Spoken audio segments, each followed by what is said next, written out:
الحياه بكل هدوء بكل براعه. اللاعب الطيبي يدخل الكره في اتجاه الحارس علي القروني. اذا الضربه الاولى صلاح الدين السعيدي. شنو هو الاسلوب اللي غادي يسدد به صلاح الدين السعيدي؟ سيلجأ للقوه ام سيلجأ للتركيز والتسديد فعلا في نفس الرقم ونفس الاسلوب اللي يسدد به شمس الدين الشطيبي؟ 1-1.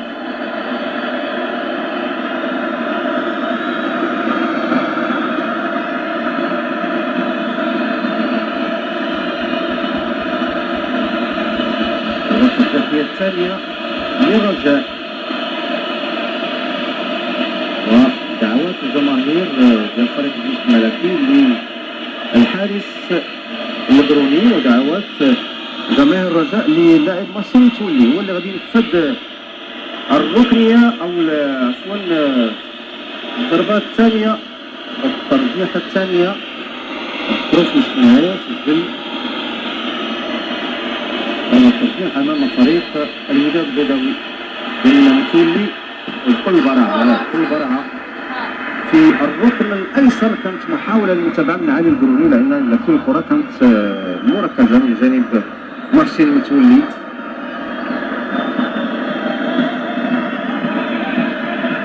اللاعبين الاذكياء والمهارات في البطوله الوطنيه حقيقه اليوم ما كانش شيء كبير، لكن كيبقى محسن متولي ومحسن متولي مكانته محفوظه في مجموعه فريق الرجاء البيضاوي. هذا البقالي الان، البقالي يسدد بالرجل اليسرى، البقالي ينفذ بكل براعه هو ايضا بكل براعه اذا يرد هو ايضا على محسن متولي. الكرة في الجهة اليسرى من مرمى الحارس خالد. الآن يتقدم فيفيان مابيدي يتابع مرافق الإعادة والأسلوب بالطريقة اللي يشوفون بها محمد أمين البقالي.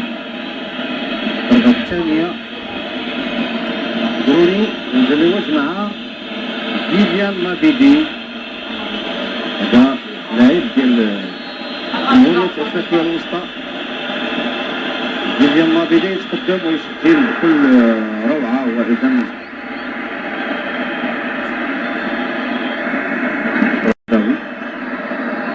كلشي كتوقف على التركيز ديال اللاعبين. حارس المرمى يراهن تارة على الجهة اليمنى تارة على الجهة اليسرى ضربات الجزاء.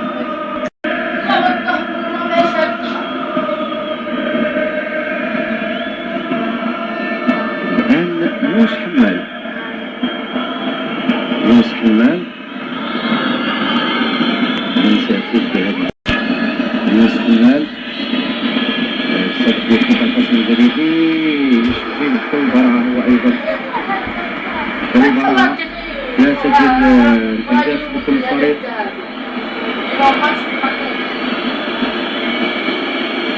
نتابع مرة أخرى كل الطلبات اللي كنت الآن كلها كانت رائعة على جانب الجيش الملكي.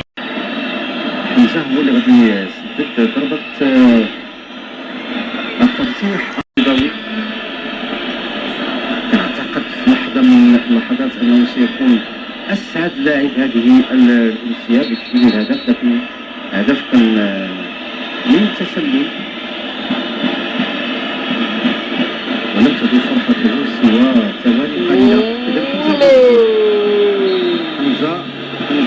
حمزة ينطلق ويسجل بكل براعة.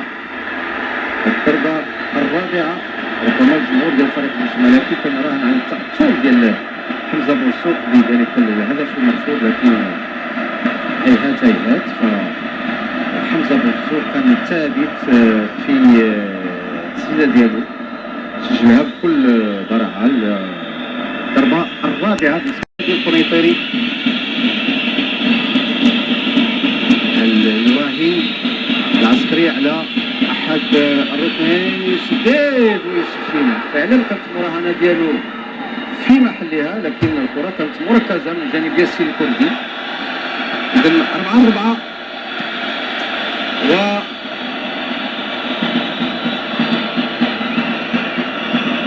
الضربه الخامسه الان فائده باش تنتهي هذه السلسله، فرصه امام فريق في هذه السلسله الاولى.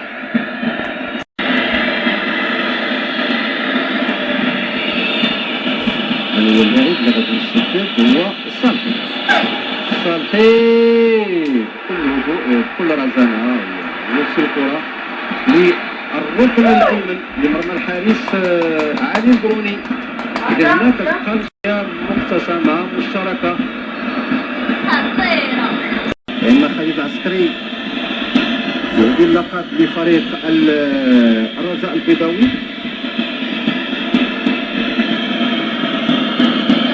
القديمي يعيد الامور الى نصابها. ايضا يستفيد جيد لاعب القديمي، تضيع لاعب القديمي. الرجاء البيضاوي اللقب السابع لفريق الرجاء البيضاوي، يمكن نقولوا ان البطل هو الحارس خالد عسكري. كانت قراءته جيده، للكره والمسار ديال الكره. مع الاسف شديد يوسف القديمي لم يكن محظوظ كما قلت، فالحظ عنده نصيب. وتعود الابتسامه لمحمد فاخر، يعني الحظ اقتسم لفريق الرجاء البيضاوي في هذه المباراه. اللاعبين الكبار كيبيعوا مشاهد مره اخرى، كانت وقفه للقديمي لم يكن موفق في الضربه. لاعبين كبار يديرون ضربات الرجاء الذين يحلون سماء الرباط. صحيح ان يوسف القديمي ما يمكنش نواخذوه، يعني ضربات الجزاء ممكن تسجل. على كل تهانينا لفريق الجيش الملكي، خزينه فريق الرجاء البيضاوي،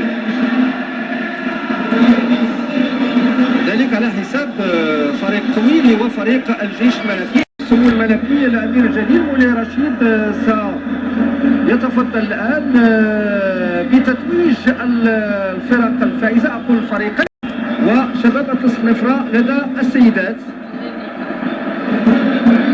نعم، عميدة فريق شباب الصنفره تتسلم الكأس الفضية الغالية، الكأس العرش، لتوجد منافسات كأس العرش لدى السيدات بعد فوز شباب الصنفره على نادي بلدية عيون ب6 مقابل 5.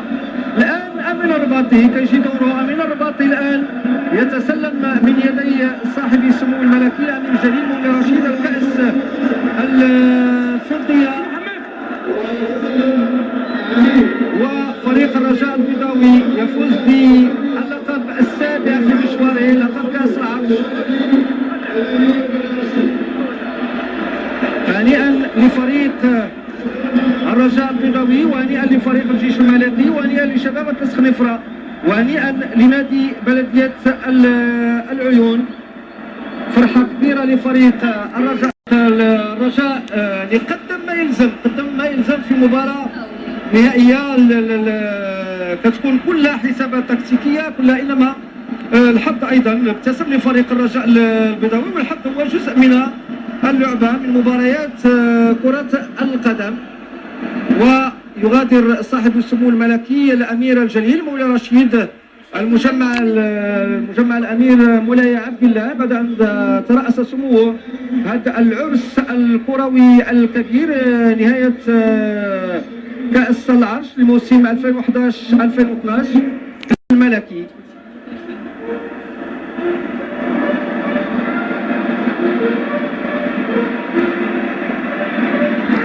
مولاي عبد الله بالرباط في هذا الحفل وهذا العرس به التظاهرة الرياضية الكبرى. متابعة لقائنا وإياكم يتجدد في فرصة قادمة بحول الله. إلى اللقاء.